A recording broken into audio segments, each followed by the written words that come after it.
Hi there. Today we are going to learn about simple interest.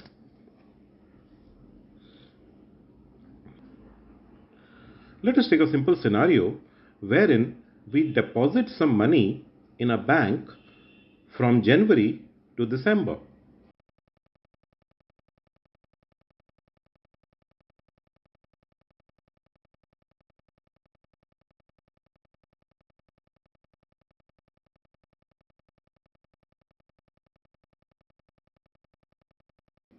The money which we keep at the start of the year, that is in January, for example, this money is known as the principal.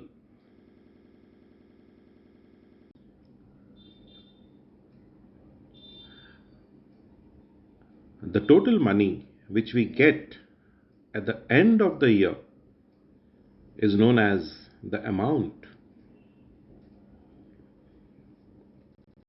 The rate at which our money grows in a year is known as the rate of interest, denoted by the letter R.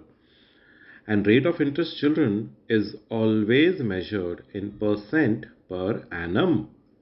Per annum means per year.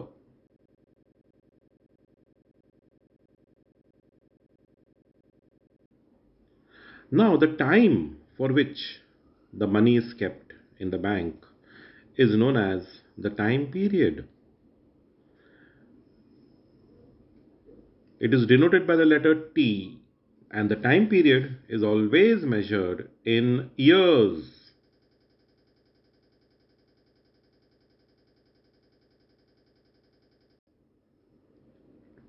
So, children, we have the three very important variables. First is your P, that is your principal. Second is your R, you can say, that is your rate of interest. And the third is your time period, that is T. So, the formula to calculate simple interest is P into T into R upon 100.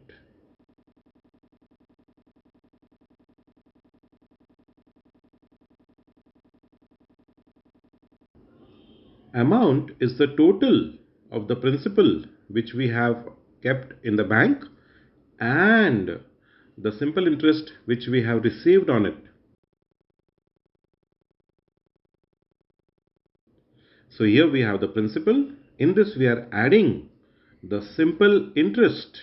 We will add the simple interest. So after adding, what we get? So this is equal to the amount. So we have a very important formula. Second formula, A is equals to P plus SI. So that's all for now, children. Thanks for watching, and please do like, share and subscribe.